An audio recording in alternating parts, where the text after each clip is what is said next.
Assalamu alaikum students. In today's class we are studying over a new topic that is of Doppler's effect and it is the subtopic of the main topic that is of waves जो हमारा चल रहा था classes में.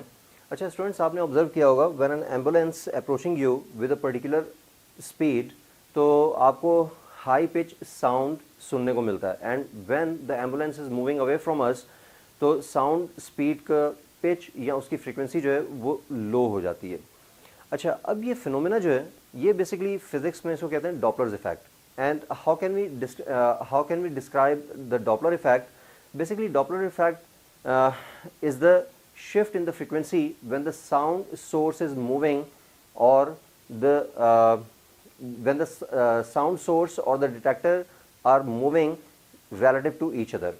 तो pitch में या फिर फ्रीक्वेंसी ऑफ द साउंड में जो चेंज आता है या जो शिफ्ट आता है उसको बेसिकली हम डॉपलर्स इफेक्ट के थ्रू फाइंड करते हैं and that effect is also called the Doppler's effect.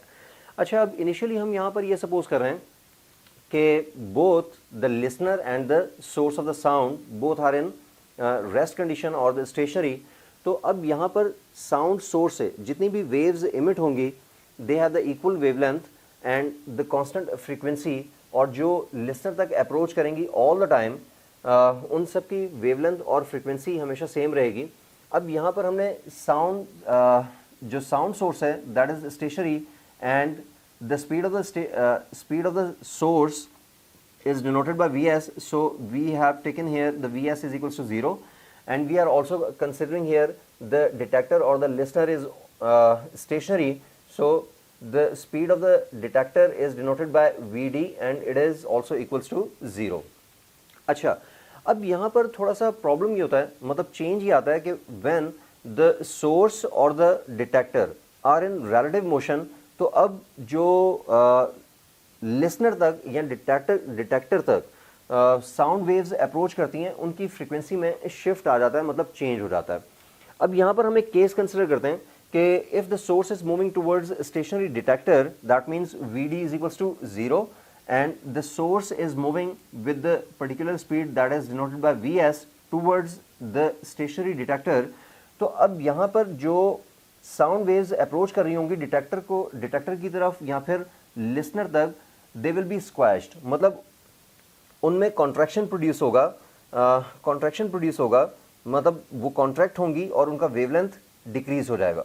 And the wavelength of the wave sound waves which are in the opposite direction, जिस तरह से यहाँ पर ये शो हो रही हैं, तो इनका वेवलेंथ हाई होता है. इसका मतलब है कि जो भी वेव्स यहाँ पर अप्रोच करेंगी टुवर्ड्स द लिसनर और the detector they will be squashed together और contracted waves होंगी, उनका wavelength कम होगा. and we know that there is an inverse relation between the frequency and the wavelength. so if the wavelength of the approaching waves or the approached waves is decreasing तो frequency high होगी, that means it will receive the sound waves of higher pitch or the higher frequency. अच्छा, इसी चीज़ को अब मतलब हम mathematically find out करना चाह रहे हैं, लेकिन उससे पहले हम कुछ प्रॉपर्टीज़ डिस्कस कर लेते हैं. Now we are considering here let V be the sound waves in air, that is we are considering कि इट इज़ कांस्टेंट वैल्यू. अच्छा, अब ये जो v है that is a sound speed, it is independent from the source speed. अब इसका मतलब है कि एम्बुलेंस या जो भी सायरन सोर्स है या साउंड सोर्स है वो किसी भी स्पीड से अगर मूव कर रही होगी तो वो साउंड स्पीड पर कोई इफेक्ट नहीं करेगी. That means sound speed is independent from the source speed. And the other property is V depends only on the properties of the medium. अच्छा, ये आपने ओ लेवल में भी स्टडी किया होगा कि when the sound waves are passing through the medium तो उसका टेम्परेचर, डेंसिटी, वॉल्यूम, उसकी इलास्टिसिटी, ये सब चीज़ें जो हैं वो इफ़ेक्ट करती हैं साउंड स्पीड को. तो अब इनमें भी चेंज जो है वो हम कंसिडर नहीं करेंगे. दैट मीन्स कि वी आर कंसिडरिंग हियर कि all of the properties are constant throughout the observations under the heading of Doppler's effect. अच्छा, फिर उसके बाद अब जो साउंड वेव है frequency and the wavelength will change according to the source speed. अब we know that students कि according to the wave equation v is equals to f lambda, if the v is constant तो अब सिर्फ और सिर्फ दो properties के between, दो फिजिकल प्रॉपर्टीज़ के बिटवीन रिलेशन बाकी बच जाता है फ्रीक्वेंसी और वेवलेंथ में, and they have the inverse relation with each other, कि एक अगर ज़्यादा होगी तो दूसरी कम हो जाएगी। तो इसका मतलब है कि अब साउंड वेव्स का फ्रीक्वेंसी चेंज होगा और वेवलेंथ चेंज होगा according to the source speed. अच्छा, फिर उसके बाद frequency of the sound waves is independent from the movement of the source. अब ये देखें कि वी नो दैट के sound the frequency of the sound waves depends on the frequency of the source। तो अब सायरन जो है वो जिस फ्रीक्वेंसी से साउंड वेव्स जनरेट कर रहा होगा, मूवमेंट ऑफ द एम्बुलेंस से उस पर कोई इफेक्ट नहीं पड़ेगा। Okay, that's why we are considering here the frequency of the sound source is independent from the movement of the source. अच्छा, अब यहाँ पर अगर हम डॉपलर्स इफेक्ट को डिफाइन करना चाहें तो how can we define it? The shift in the frequency that occurs when the source and detector are in relative motion is known as the Doppler's effect। मतलब कि अगर सोर्स मूव कर रहा है तो फिर भी फ्रीक्वेंसी चेंज होगी, और अगर डिटेक्टर मूव कर रहा है तो फिर भी फ्रीक्वेंसी चेंज होगी, और अगर रिलेटिवली दोनों मूव कर रहे हैं या कोई एक with respect to the other move कर रहा है तो उससे फ्रीक्वेंसी में चेंज आएगा।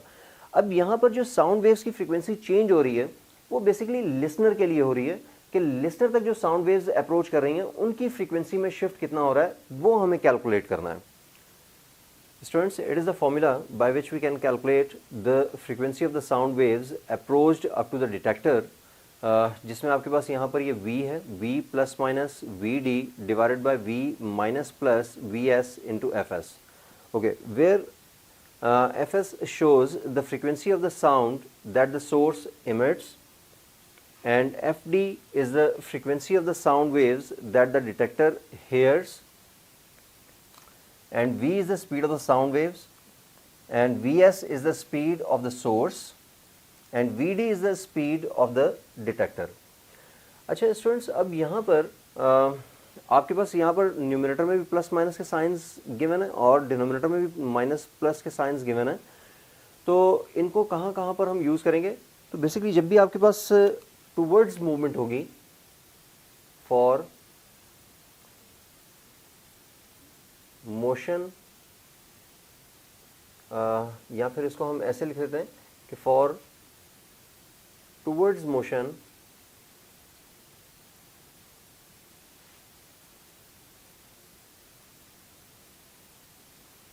we must use the upper signs, or for away motion or the movement will use the lower signs।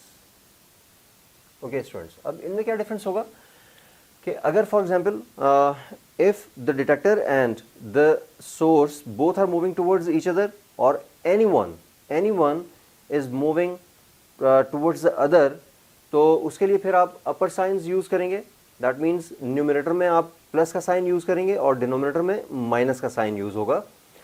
और अगर both the detector and the source are moving away from each other, या उनमें से कोई एक भी away move कर रहा है, तो फिर हम लोअर साइंस यूज़ करेंगे। दैट मीन्स न्यूमरेटर में से हम माइनस का साइन यूज़ करेंगे और डिनोमिनेटर में हम प्लस का साइन यूज़ करेंगे।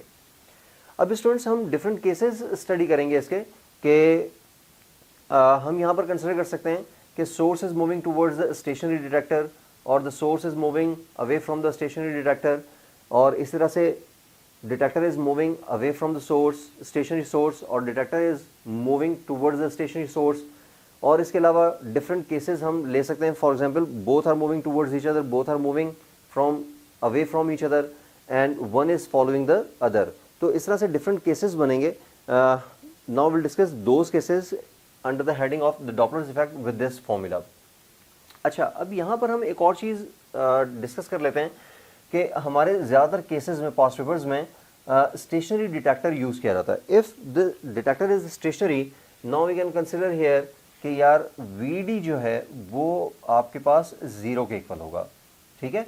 और अगर वो कहता है कि the detector is moving with a particular speed, तो वो आप वी की जगह पर सब्स्टिट्यूट कर सकते हैं।